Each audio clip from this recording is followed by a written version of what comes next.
नमो अरहंताणम नमो अरहंताणम नमो अरहंताणम।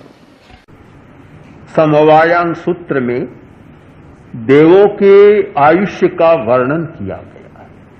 प्रत्येक समवाय के अंत में एक निरूपण आता है। वहां बतलाया गया कि जितनी लंबी आयु उतने दिनों से श्वास। कोई 15 दिन से श्वास लेता है, कोई 10 दिन से श्वास लेता है, कोई 5 दिन से श्वास लेता है। तो जितनी श्वास की अवधि लंबी उतनी आयु लंबी।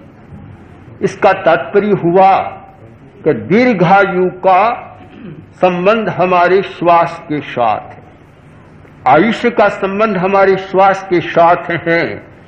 श्वास छोटा असंतुलित, आयु कम हो जाए, श्वास लंबा, आयु दीर्घ हो जाए।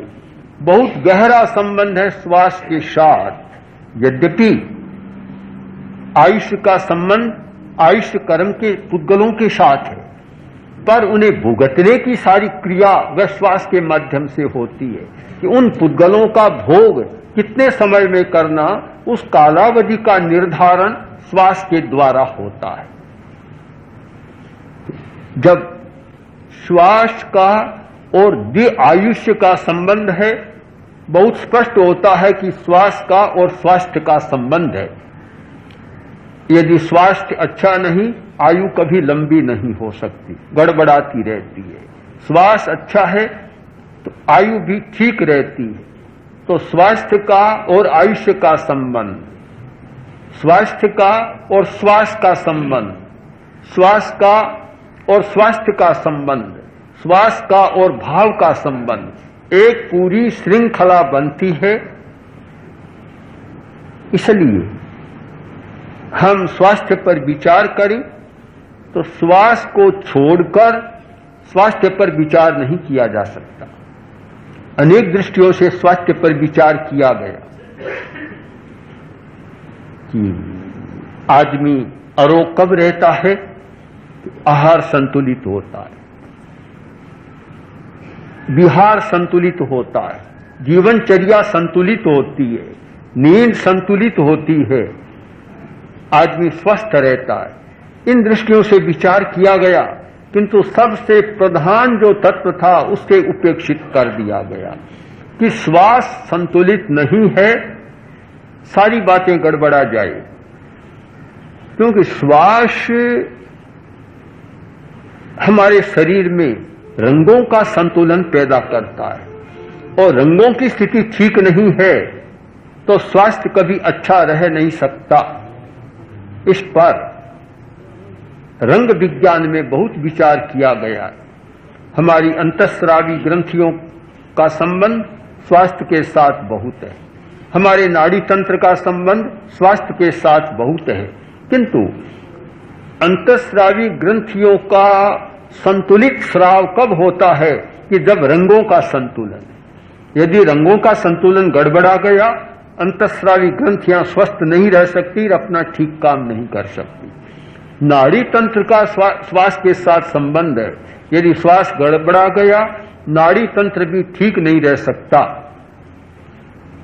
आपको पता है कि ऑक्सीजन की सबसे ज्यादा जरूरत मस्तिष्क को होती है। रक्त की और ऑक्सीजन की जरूरत 20% रक्त मस्तिष्क को चाहिए केवल, और बहुत सारे अवयव हैं, पर सबसे ज्यादा रक्त की जरूरत है मस्तिष्क को। तो सबसे ज्यादा जरूरत है ऑक्सीजन की मस्तिष्क को। मस्तिष्क को ऑक्सीजन कौन पहुंचाता है? श्वास। ऑक्सीजन का वाहक श्वास है, तो ऑक्सीजन को ले जाता है और पूरे शरीर में ऑक्सीजन का वितरण होता है। सबसे ज्यादा जरूरत है मस्तिष्क को। श्वास उचित मात्रा में पहुंचा देता है। श्वास का एक प्रयोग है लयबद्ध दीर्घ श्वास। लयबद्ध दीर्घ श्वास। दीर्घ श्वास चाहे कहो मंद श्वास, एक ही बात है। जैन आचार्यों ने कायोत्सर्ग की प्रक्रिया में स्थान स्थान पर यह बतलाया कि मंदम उत्श्वसेत निश्वसेत मंदमेव, श्वास मंद ले और निश्वास भी मंद करे, यानी उत्तेजनापूर्ण श्वास न हो। श्वास की गति मंद, मंद गति का मतलब हो गया दीर्घ श्वास। हमारा श्वास लंबा हो, श्वास की जो गणना छोटी न हो, श्वास की जो गति है वह छोटी न हो, लंबी हो, दीर्घ हो, मंद हो। कायोत्सर्ग बहुत महत्वपूर्ण प्रक्रिया है साधना की, किंतु उसका मूल माध्यम है श्वास की मंदता। यदि श्वास मंद नहीं है तो कायोत्सर्ग सधेगा नहीं। श्वास मंद है, कायोत्सर्ग अपने आप सज जाएगा।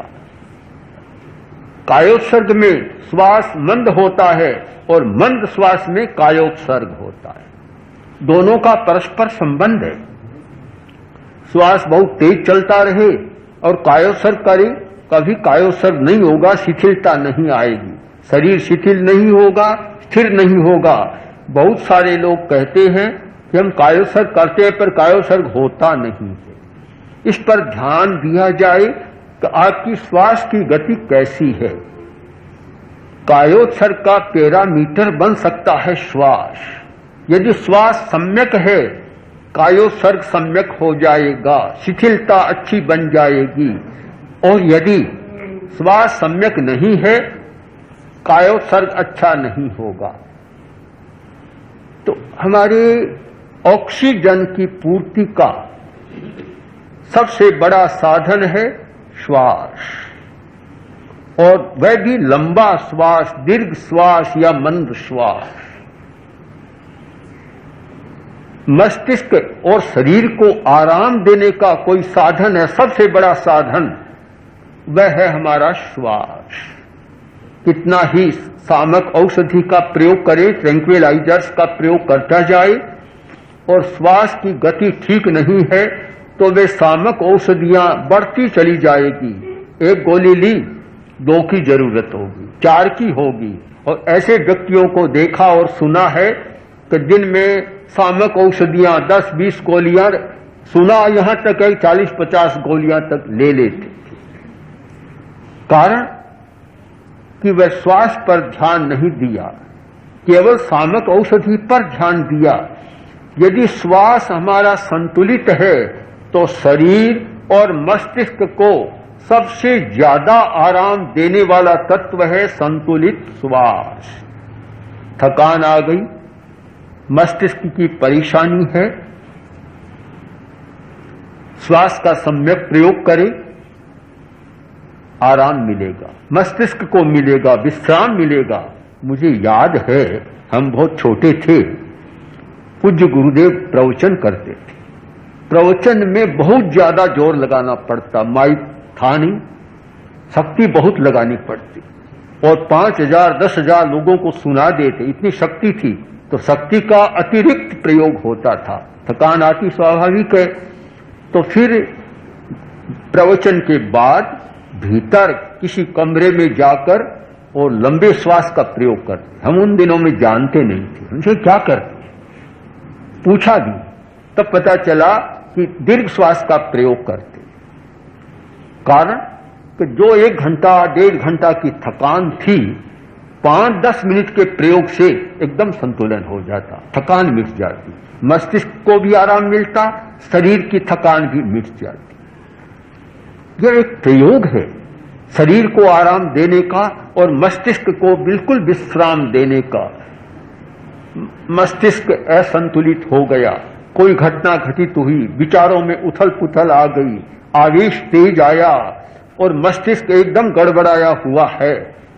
10 मिनट मंद श्वास का प्रयोग करें, बिल्कुल ऐसा लगेगा कि जैसे कोई तीव्रतम सामक औषधि आपने खा ली, बिल्कुल आराम मिल जाएगा।